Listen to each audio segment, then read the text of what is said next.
At home, we're 3 equal children. But in the workplace, an MD's responsibility towards the organization is very, very different. A lot of siblings come into the workspace, and because we're equal here, we should be equal here. I don't think so, because I'm family. I'm supposed to be here. Families are building, but very few are willing to talk about their experience honestly. Welcome to HR Uncensored. I'm Juliet Gatteri, a HR consultant with over 15 years of experience, and I help organizations across industries build structure, manage performance, and navigate complex people dynamics. Joining me today is Mutheu Munamwaniki, a driving force behind Trianum Hospitality, one of East Africa's most respected boutique hotel operators and hospitality consulting firms. But what makes this story even more compelling is that it's built and led by sisters, Samantha, Mwende, and Mutheu Muna. So what sets them apart? Let's find out. Nobody wants to come into a place and be a puppet. If you have problems in the family dynamic, those problems will show up in the office. Hi Mutheu, welcome to HR Uncensored. Thank you, Juliet. It's a pleasure to be here. Okay, Before we start, I just want to make sure we are all comfortable. I want to give you some quick fire questions. Okay. And because this is a HR podcast, Okay. it's a hire or fire. So fire is a no, hire is a yes. Okay. So the first question, Yes. running the business on trust without formal structures, hire or fire. Fire. Family member underperforming but needs the job, hire or fire. Ooh-wee. Maybe hire first and then fire eventually. Once they get another job. No, if they don't improve. Okay. Yes. Not documenting because we are family, hire or fire. Fire. Fire. Making major business decisions during family dinners or events. It started out that way. Yeah. Eventually we fired. Okay. The last one, keeping leadership roles only within the family. Fire. Fire. Okay. So let's start. Keen to know, I know what your business does. Okay. But just in layman's terms, just explain Trianum in simple terms, just to a lay person who might not understand what the business does. Okay. Thanks a lot for having me. Yes. So the 30-second elevator pitch is that Trianum Hospitality is a third-party management company that offers consulting and management services to hospitality investors. So that's the 30-second elevator pitch. Yes. In simpler terms, what do? We are the best friend of people investing in hospitality because we walk alongside them. We help them to think through how will the hotel be built. We start actually from greenfield sites. So you're thinking of building, we come alongside you and we help you understand what to build, why to build it, and how much it'll cost to build it, and what's your return on investment. We work with a construction team to make sure that it is built, that the building is fit for purpose. We assist the owner to procure and fit it out. That's the pre-opening phase. And then once the place is up and running, we manage it on behalf of the owners. So essentially, our partners who are our clients can walk alongside us, and the journey is much simpler for them because then we do all the heavy lifting and we think through all the technicalities of running a hospitality business. Okay. And currently, how many staff members do you have and how many properties are you managing? We're managing 7 at the moment. There's a new one, but it's in the pre-opening phase. So the 7 are the ones that are actually up and running. We have, at the head office, we have 18 staff members, including ourselves as their directors. But across the properties, we have about 210. Wow. About 190 permanent, and then contract and casual. Okay. To make up about 210. Okay. And are you only in Kenya or Nairobi only? Or our headquarters is in Nairobi for sure, but we've done work as far as Zambia. We've been contacted by clients from Zambia, from Uganda. There's been a lot of inquiries from Uganda. We were March 2020, just before we were shut down, we were actually setting up a new entity in Rwanda because that had also gotten very busy. but we've since put that on hold. Yeah. So we can work across Africa for sure. Okay. A lot of contacts and work done within East Africa, but our headquarters is in Nairobi. Okay. So when did it all start? Who started the business, and and then what happened next for the other sisters to join? So I know you're hoping for those answers of we sat down, we wrote a business plan and we were very clever about it. Not at all. Yeah. What happened is, so we're three sisters. So the youngest had come from the US and had come back to Kenya. And then she got approached by somebody who had built a service department and who was at the tail end. And he's like, just come and look at my building and tell me if everything is okay. At that point, for that organization, she was doing consulting, which is just the part where you write the business plan. So she went, she looked at the building, she said, oh, you have a very nice building. She wrote him a business plan, which we call it a feasibility study, but most people call it business plan. So she wrote it to him and gave it to him. He went, he read it for 1 week, he came back, he's like, how am I supposed to get this done? It's quite a lot of work. At that point, myself and my older sister came back because my older sister and her family were in the US. Me and my husband had just come back from Botswana. And so we're all here and we're like, okay, eventually we'll give ourselves sugly to go and find a job. So she comes and she's like, oh, there's this guy, I did a feasibility for him. I've given him the document. And now he's saying he doesn't know what to do. So I said, then offer a service. And she's like, no, ask me, I do consulting. I give feasibilities, that's it. I'm like, you can't say that. Why don't we do this? Why don't we help the guy? Because he's come back quite a few times. Where was the hotel? In Kilimani. In Kilimani. So I'm like, let's help him. Let's just be nice and help him. I'm the nice one in the mix, even though I say so myself. So I was like, no, let's just help him get it set up. Because then, we're back when my older sister and I are not busy. So you tell us what we need to do. We go, we do it. And we come and report to you in the evening. And then 6 months, we help the guy. We get him on, set up and on the way to doing his job. And then, the rest of us get on with our real lives. Yeah. Is the hotel still there up to now? It's still there. Okay. We opened it. Yeah. After 6 months, he's like, you can't just set it up and walk away.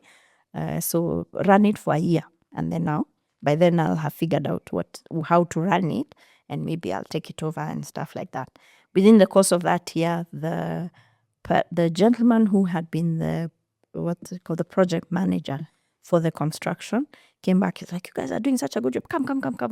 Went to introduce us to somebody else in Upper Hill.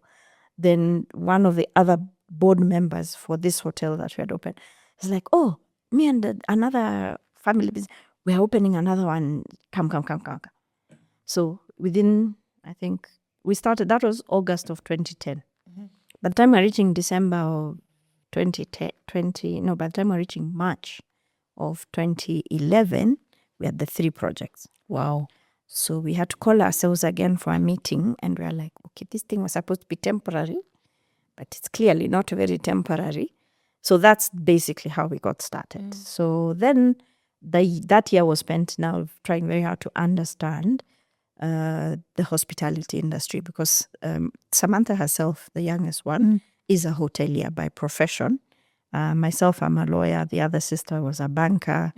So we're coming very left field into a field. So it was just understanding. So you understand the global perspective of the business. You understand the regional and Kenyan nuances of the business. And then now you tailor your service now to fit those nuances. So it took us, I think, the better part of 2011 to really sit down and define, first of all, are we doing this? Are we not doing this? Because you know how all of us are brought up by our parents to get a job, permanent and pensionable job. Yeah. So, we were still there of, are we going into business or are we doing jobs? Yeah. You don't believe the business is a job or it will work out? No. We want to work for someone else. And then especially, like for me, especially with 2 law degrees, they're like, why are you doing business? You're a lawyer. Go be a lawyer. That sort of things. So even for us guys, I think it took time for our minds to switch, our mindset to switch and say, we are actually going to do this. So that first year, 2011, was just basically defining, okay, fine, if we say we have a business, what is that business doing? What services are we offering? what does it look like? We've got to come up. So we had to come up with like a name. So Trianum is basically, we are 3 Muna sisters. So if you look at Trianum, the last 4 letters is Muna flipped backwards. Yeah. And then Tri, which is the 3 of us. Yeah. Yeah, so come up with a name, came up with a one-pager that sort of said what we are doing. And then now we had the 3 projects. We were working on those. And I don't even think we really went out looking for other projects. Because for 2 years we didn't have a website. It was word of mouth. So this, you get on a project, this project will tell this other project about you, like that. So I think that's how we operated for the first 2 or 3 years. Yeah. Until by then we had employees, and then they're like, we're trying to tell our friends where we work. And they're millennials and Gen Z. Yeah. You don't have a website, so you don't exist. Well, but we're sitting here in the office, we exist anyway. Yeah, the usual. And how did you structure it? Because the 3 of you have different skill set. So then and current, who does what? Who's in charge of what? Okay, so that took time to sort out. Okay. Initially we were having fun, so all of us would show up. That day it was like, what's happening? Oh, okay, I'm showing up. I'm not doing anything, that sort of thing. It didn't work. Well, it worked for a while. But as we brought on, the first employee, then the second and the third, then eventually You need structure, employees. Yeah. We're like, okay, the employees can't be told you're reporting to 3 people. So that at that point now we had to reorganize ourselves. So the hotelier is the managing director. And then for me at that time, I was head of legal, eventually took on HR. Yeah. And then I do the real estate side of it. So if there's a construction going on, I'm the one who will attend the site meetings and oversee the development. Then the other sister now was the director of finance. And I think more or less we've kept those roles through the years. The responsibilities within the role have shifted as the organization has grown. Yeah. But up to date. So the MD is still the MD, and now she does business development. At some point I became the CEO, then now I'm just director of, call it director of development, but director of real estate. So I oversee the construction and then also still handle the legal function. And then the other one is still director of finance, but she has now a team under her, CFO, internal audit, things like that. So so eventually the structure kept evolving slightly as the organization grew.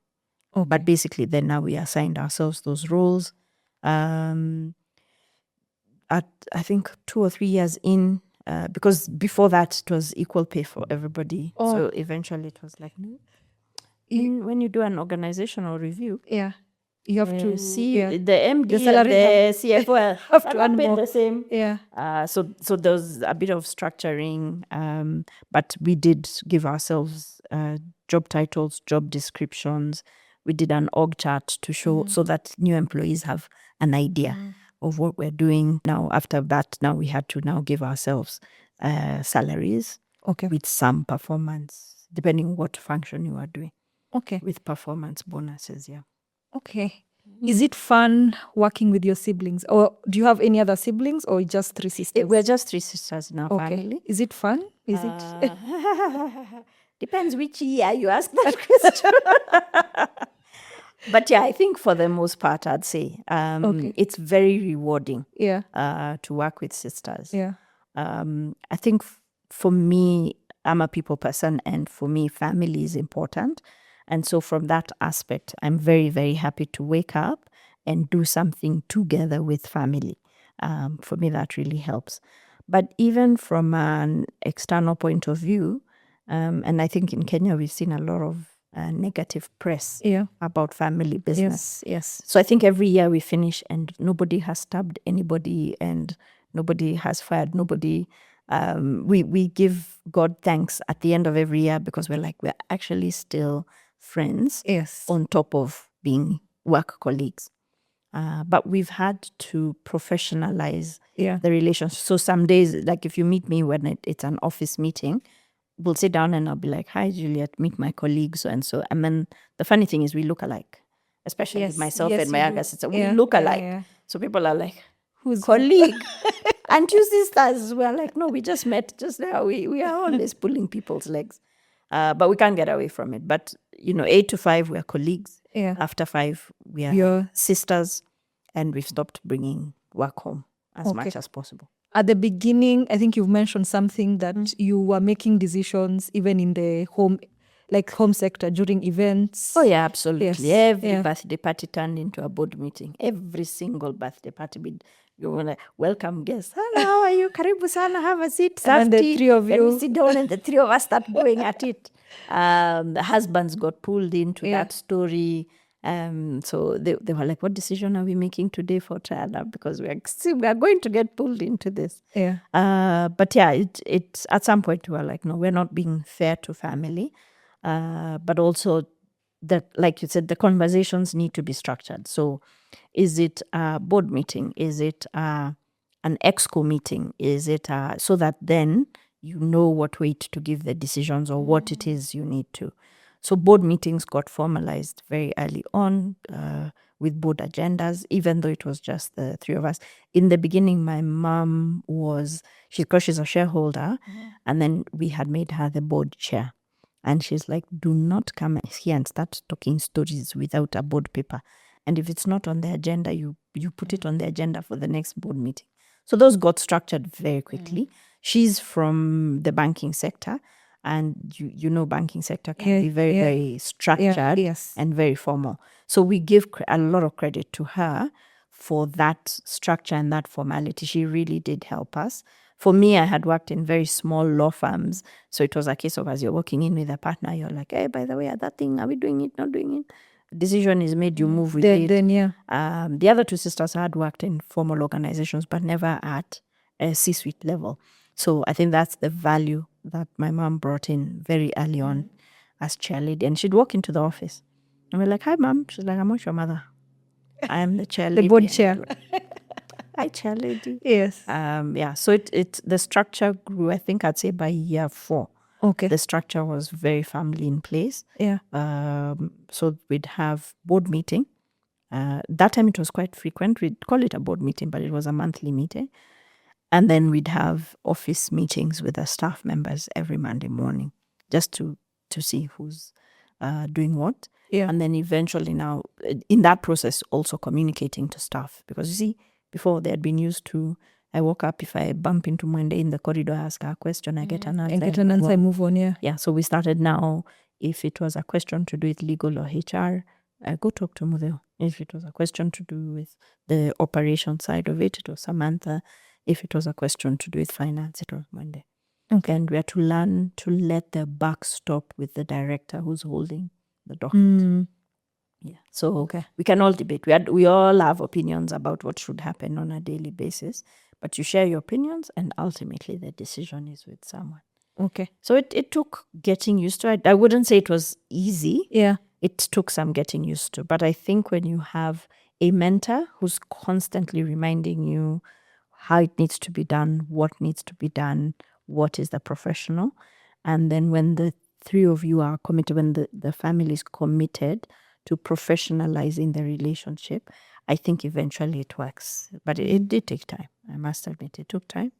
But eventually, you got used to it. It has solidified now. Okay. Yeah. And did you have any issues with the dynamics, like the hierarchy dynamics at home and the hierarchy dynamics at work?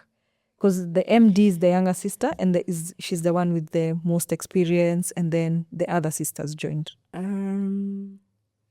I'd say no. I don't think we've had an issue. Yeah. It wasn't a case of because so and so is the firstborn, then they need to be on to do this and stuff like that. I think it helped that because of our different skill sets, everybody sort of fell. Our backgrounds, our career backgrounds, everybody sort of fell into the role that So they you do are what you're comfortable. for. Yes, exactly. Like what you're qualified for. So it's business, yes, but you're doing what you're qualified for. And you see, even now in currently, with my mom aging a bit and a lot of us now having to help her, we sat down and divided. oh, when mom needs help with XYZ, it's you. When mom needs help with ABC, it's you. And when she needs help with this, it's you. So there's always been that division. So for us, I don't think there was ever a time when it was like the firstborn is the one who must be this, that, the other. You do want to pull the big sister card every so often because Samantha Who's the is firstborn? Mwende, director of finance. You are the middle. I'm the and middle, then Samantha. trying very hard to keep the peace, which doesn't. And then Samantha is the MD and the last. Yeah. And she's very, she says she's very passionate about her craft and her skill. She's really good at it. She's really good at what she does. But yeah, she comes across with very little wiggle room for discussion. So yes, so sometimes you're like, I'm still your sister and I still need some respect around here. But yeah, it wasn't really work related.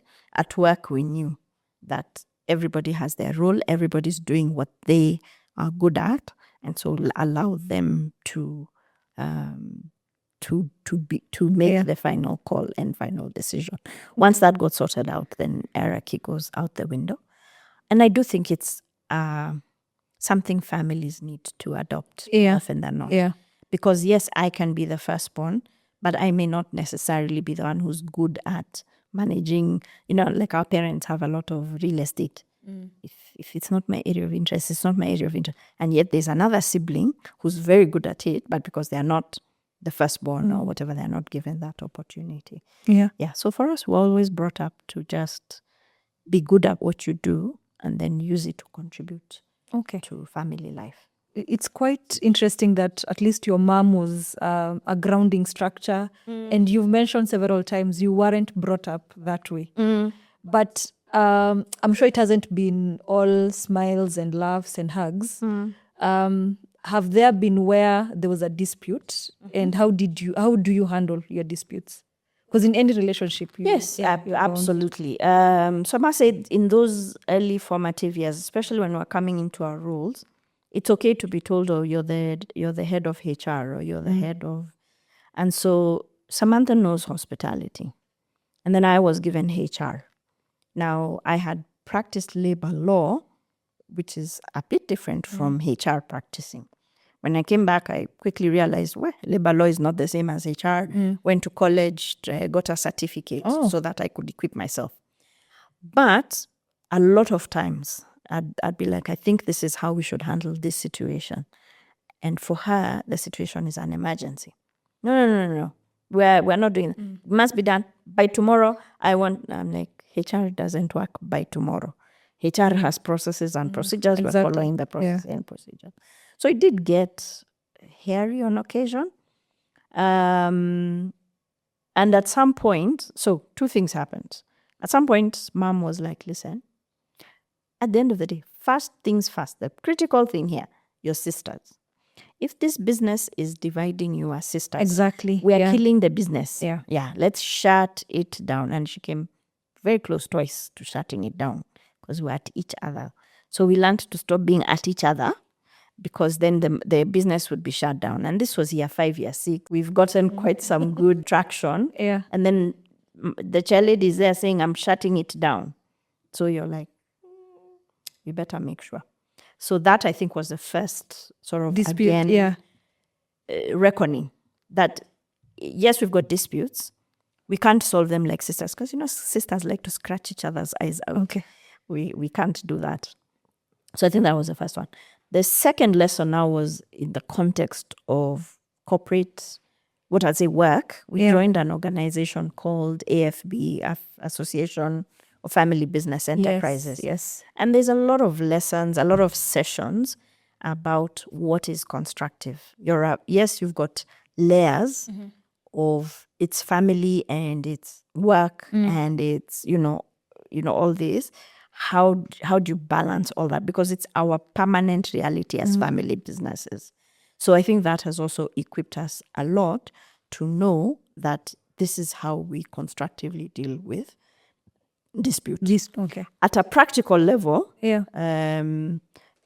one, if you bring it to the table and there's a lot of disparate opinions, we actually postpone the discussion. And we'll say, okay, we're postponing the discussion by a week, 2 weeks, whatever it is. And if then there's more information, like we feel like, oh, we don't have enough information to make this decision, we're like, okay, you go find out this, you go find out this, then let's reconvene with that new information. Then now we reconvene. Once we reconvene, there's always the underlying consensus that whoever's docket it is, the buck stops with them. So if it's a The finance, final decision yes. maker. So if it's a finance question, it's finance. If you come, sometimes you do come, and one person feels very, very strongly about that, particularly even if it's not my docket, it could be finance, but maybe I feel particularly strongly about that particular subject. Then the idea is for me, sometimes we'll look at it and we'll be like, yeah, but she feels so strongly about it. Let's go that way. Let's go in that direction as opposed to We support with let's support our sisters. Yeah, instead of Mwende's decision, and she's the director of finance, let's go with the one who feels the strongest. Okay. So then we do that. Now, once the decision is made, it's corporate responsibility. You're all in it. The decision was made by everybody. So don't turn around 2 days later and be like, you see, I told you. Or go telling everybody else, because now we've got an executive team. You can't go telling the executive team, I wasn't in that, I wasn't for that decision. I wanted something else. It doesn't matter.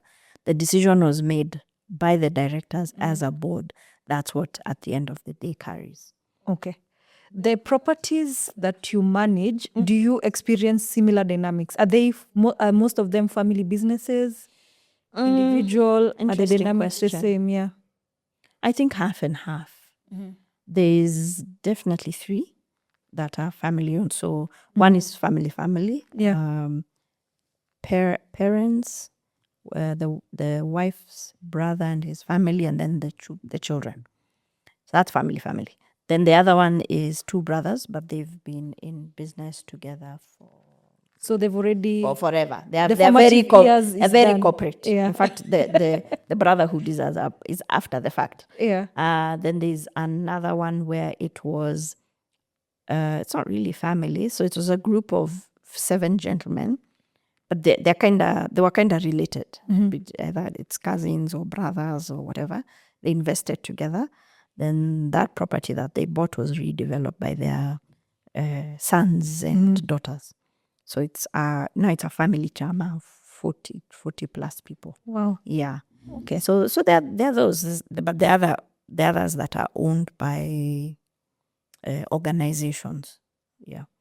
So the ones that are family owned, we formalize, we help them, we now recognize and know how to help them formalize the conversation, formalize the interaction. Yeah. So that then they know it's not just a case of you walking in here and deciding, I'm the boss's son, I'm going to... Or they make decisions without you there. Yes. Yet you've signed something. Or we already. see it, we make... Yeah. So it did happen. There was a project we took on. Yeah. And it was a family, and anyway, so we'd sit in a meeting and we'd say, okay, given that this is what you're trying to accomplish, here's our recommendation, etc. Can we move forward? We can move forward. You turn the corner like this, they've had a Side discussion. Monday, you come and find that they've implemented their side discussion. Now wamezonga. They're not even coming to tell you. No, they're not even coming to tell you that, by the way, we've changed our minds, we're going this way. Yeah. You just come. So you're like, why is everybody walking in this direction? They're supposed to be walking in this direction. Yeah. Yeah, so you find that so it went up, tried to formalize it, tried to explain where we were coming from. It didn't work. We were like, okay, thanks, cheers. So also knowing when so to cut we did. Cut off that. We did. Okay. Yeah.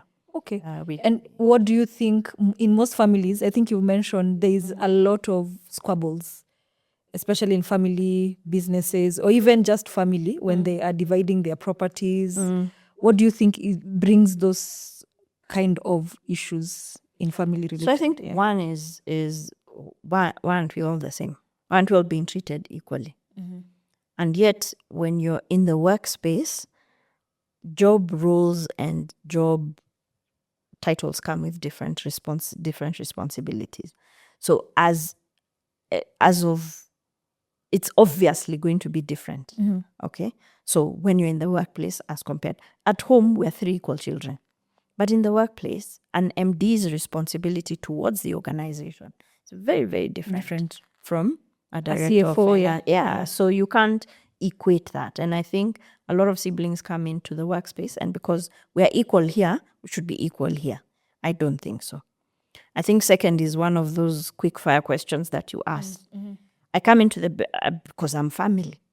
I'm supposed to be here, but you don't know what you're doing. The entitlement. Yeah. And you're not competent. Yeah. At You what don't you're bring doing. any skill set. You're not or bringing we don't any need value it. and any skill set, but you want to sit there, you want to be paid a salary, you want people to listen to you. And so then what happens is now the other siblings can start to obviously read the room. So, because me and you are sisters, we're sitting in front of 10 employees. These 10 employees can see that you're qualified. Me, I'm just here because I carry the name. Eventually, it will change. It starts affecting the dynamic in the office. Then you have to make a decision to get rid of me. So it also affects the relationship at home. It does. Yeah. It does. So there's that. And then now also, I think separating finances. So office finances are office finances. My finances are mine. Yours are yours. Completely separate. So for us guys, what we've done is all money goes obviously into the bank account. We have salaries that are set by the board. Remuneration, we call it remuneration. It's not really changed from salaries. But we have remuneration that's set by the board. It is what it is. So what I was paid in January is what I'm paid in Feb, is what I'm paid in. Until a board meeting is convened and looks at director remuneration and amends that remuneration, and up until that day, I draw the same remuneration. So I think all those things, a lot to do with just the relationship itself, the expectation of equality, and the entitlement. I think those two do cause a lot of problems. Issues, but I always say, if you have problems in the family dynamic, those problems will show up in the office. You're not going to reinvent yourself because, now we're in the office or whatever. So if you have an acrimonious family or there is beef from Kitambo, it'll show up in the office. So it's important to try and resolve at the family level. And so there's a whole other area that they teach you in family businesses about family office and then the business. So that family office deals with the relationship dynamics, tries to calm them down. If there's 2 siblings working in the office and one is not qualified, instead of this one sibling firing this one sibling, it's taken to the family office, and then they decide. Yes, they decide. It's a family. Yes. And it's handled in a softer way also. It's handled in a more structured way. Yeah. So that it's not just me firing you because, that sort of thing. So there's a lot more you need to do in the background when there's a family business involved. It's not just show up at work, go home and attend the next birthday party. There's a lot of other structures you need to put in place to manage the family. So the first generation, you've already set up structure. Yes. Is there the succession plan? Is there the next generation? Do you have other family members working in the business? So among the 3 of us, we have 7 children. The oldest of them are still in university, so not yet, but there's potential. They've all at some point gotten holiday jobs within the organization. That was another eye opener because then they assume because I'm coming into the office at 9 or 10, they can come into the office at 10. You're like, no. You are starting. Me, I'm finishing. But we are not the same. Yeah. So there's that generation. But more than that, because they're young, they're not in the office space.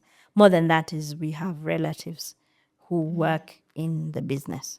And in also various them, they have to aspects. follow the structure. It's not as a matter of related to.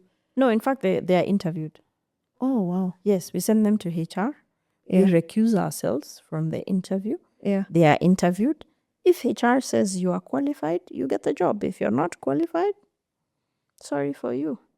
And the HR is not afraid that if I tell you I didn't hire this relative. If you say it enough and you practice it enough, Yeah. you will empower your HR, your team, Yeah. to be able to tell you, to be able to come and tell us, like, no, we're not doing that. Imagine that's not the way to go. Okay. So we have tried very hard to make it that everybody's voice matters. So there was one time, for example, there's one December, we really, really, really wanted to pay the employees bonuses. And we're like, we have to. And the CFO just called us for a meeting. Excuse me, ladies. Here is the picture of why we are not paying those bonuses. I'm overruling you. This is what our financial situation looks like. This is what we're anticipating over the next 2 or 3 months. There's this possible problem that's here that we need to provide for. We're not paying bonuses. It's not working. And we all had to back off. And so even the same with HR. We fully disclose. If somebody is coming for the meeting, we will fully disclose the conflict of interest. We recuse ourselves and we leave the decision to HR. So have relatives not been hired? Yes, quite a number. Have some been hired and fired? Yes. Even fired? Oh, yeah, absolutely. They've been fired. Okay. Yeah. Because actually we did a poll on LinkedIn before today's session. Yes. And the biggest concern people had or question is hiring non-competent family members. Okay, that was the biggest issues people had with family-run businesses. Yes. Okay. But it seems like you have a very nice structure in place. Yes. Yeah. Yeah. It has worked for the most part. So even the employees, and what we do is, and again, back to those two circles, there's the business and the family. In the family. So I can't say we have a family office. We are starting to think through those dynamics. But in the family circle, when a relative, because it's usually at a funeral or a wedding or Christmas lunch, and a relative will, please, kuna huyu mtoto. Immediate, we've trained ourselves. Can you have a realistic conversation with the person at that point? So you'll find like somebody will walk up, they'll be like, oh, my child needs that. Okay, then they give me. They'll give you a CV or they'll tell you what they've done. So at that point, yes, there's a possibility. No, there's no possibility. Okay?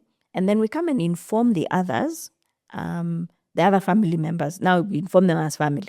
And we're like, hey, so-and-so approached me. They want me to take their son or daughter or whatever it is. And this is what they're studying. This is what they're able to do. And I think they are not a good fit, or I think they are a good fit, and this is why. If it passes that stage, then we pass them on to HR. And we're like, send your CV. We send it to HR. And they get interviewed. If they pass that stage, they get the job. Before they start work, we go back and have another session. 2 conversations. 1, don't walk up to me and say, hi, auntie, how are you? Yeah. They call you by your name. Not auntie. We are colleagues. We are colleagues. Yeah. Yeah. So I'm Mudeo if we are at that level together. If we're not, there are some who call me Madam Mudeo, which I'm like, God, makes me sound 60. Yeah, but we are formal. Yeah. And just say, hello, how are you? And pass by, no stories. Hey, wacha nikwambie, what happened yesterday? No stories. Second level is to the parents. At this point, I've hired a colleague in the office. I've not hired your son or your daughter. HR matters will be handled as HR matters in the office. Oh, because you won't get a call. Yeah. You won't get leakage. Kuna hii inaharibika. Please call your son or daughter and talk to them. It's not going to happen. If they make a mistake in the office, it will be dealt with by HR. If they get a warning letter, they'll get a warning letter. If they get 3 warning letters, they will be fired. I'm not going to call you. They'll come home and tell you that they got fired so that you don't. So, and there was one cousin who got very upset. Say, but we talk so much. You should have told me, then I can talk to my daughter. I didn't hire your daughter. I had somebody to work in the office, and I told you. The relationship struggles. Okay. Yes. I think you've really defined how the structure looks like. And I mean, your mom has really brought in some ground, like some A lot. a lot of Yes, a lot of ground. I want to compare Asian families in Kenya. I'm just looking at the Kenyan aspect. Asian families, they usually have a very structured, I don't know whether it's structured or it's just natural to them, how they run family businesses, especially when it comes to succession planning. You'll see them running businesses up to 100 years. So on this other side, what happens to us as now the other Kenyans, we don't reach to that level of 100, 200 years. That's a hard question. Yeah. But I'd say, one, Asians have had a head start for a long time. They've been doing business in Kenya since the 1900s. Yeah. basically. So they've had a lot more runway. They've had what you've been able to do in 100 years. Us guys are just getting started, and it's probably 50 years. So very different stages of development. So I think that naturally predisposes the Asian community to achieve far better success than what we as indigenous Kenyans are doing. I think that's one aspect. Two is for Asians, and this is very different from what we do as Africans, Asians actually keep their children in the business for a lot. Yeah. From start. Like from when you're 15. Yeah. You'll start at the till, and then you'll be at the store, and then you'll be unstacking the shelves, and then eventually when you are 19, you'll be at the cashier. Now you've gotten a promotion. Like that. So even if you go to college, you've already worked. You understand the entire to understand the business and that sort of thing. For us Africans, a lot of times, if you involve your children, it's anecdotal. So like what I said, they'll come for a holiday, work attachment, 2 weeks, and go back to school, and that's it. Then they'll be out there. Then eventually, if it looks like they're not getting a job, or I want them to be involved in the business, I'll bring them in at that late stage. So I think there's something to be said for starting them off when they're young. And even the Bible says, teach a child the way to go when they're young, and they will walk in it. I think Africans, we tend not to miss that. And then thirdly, and I don't think this is specific to Asians or Africans, it's one generation recognizing it's time for the next generation and pulling back. Yeah, not holding.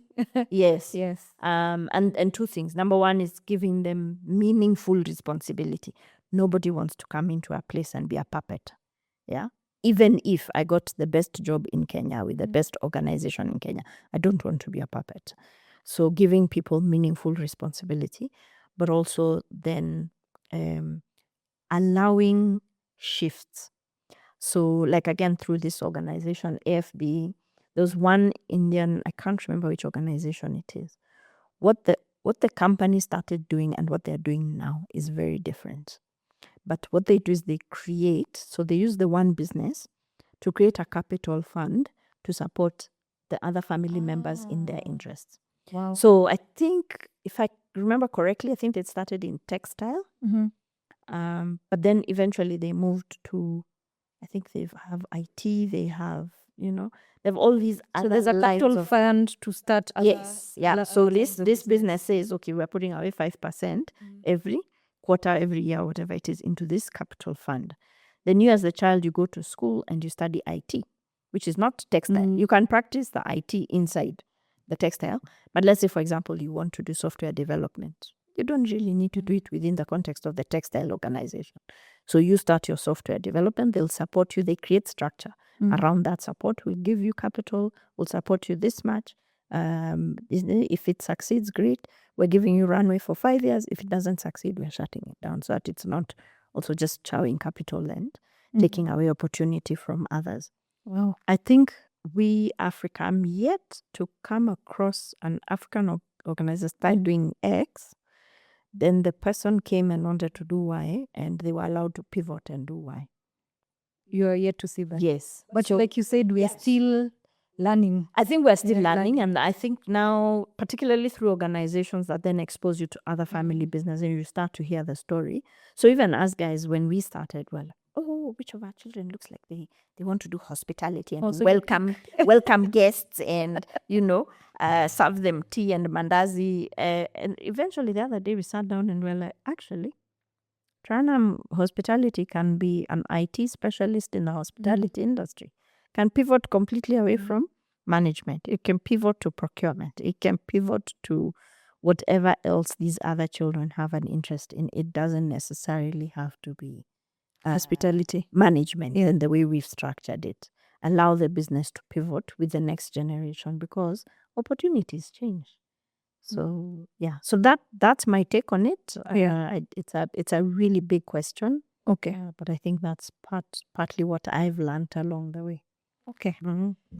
Another quick fire question. Are they exciting? They are. High performing sibling who is toxic to the team, hire or fire? It's another one of both. Yeah. Have the conversation about the toxicity and put in place measures that need to be met. And then now if they're not changing, fire. Okay. A trusted family member versus a more qualified external hire. External hire. Paying a family member more than a more experienced employee. Definitely not. Okay. So fire. Avoiding tough conversations to protect family relationships. Fire. I think now I can answer given the conversations we've had. Involving parents or extended family in business disputes. Fire. Are they employees or they are not employees? You're just involving them as in this fire. Okay. So looking back, if you were to start the business again, what would you do differently? I think the learning curve was necessary because it gives you this is how it looks on this other side and this is how it looks on this side. Yeah. So then now you're able to say, actually, this, even if this is a struggle, this was worse. And I mean, but I think structure very earlier on. I don't know how early on it would have come, but I think the structure, the roles that we have, defining our roles, defining how we interact as directors and things like that could have come a little earlier. There was 2 or 3 years there where it was tough. It was very tough going. But you needed to go through that process. Yeah, we needed to go through it. Yeah. Now we'll always come, then we'll be like, wait, you remember? 2 years? Yeah. And it will hold us back and helps us to come back, to settle. Like, let's have this conversation until we're all sure whether we want to do it or not. Okay. Yeah. So I think the experience helped to equip us to know better. Okay. So it's a very hard, it's hard to say I would have gone back and done this differently. Yeah. Okay. Yeah.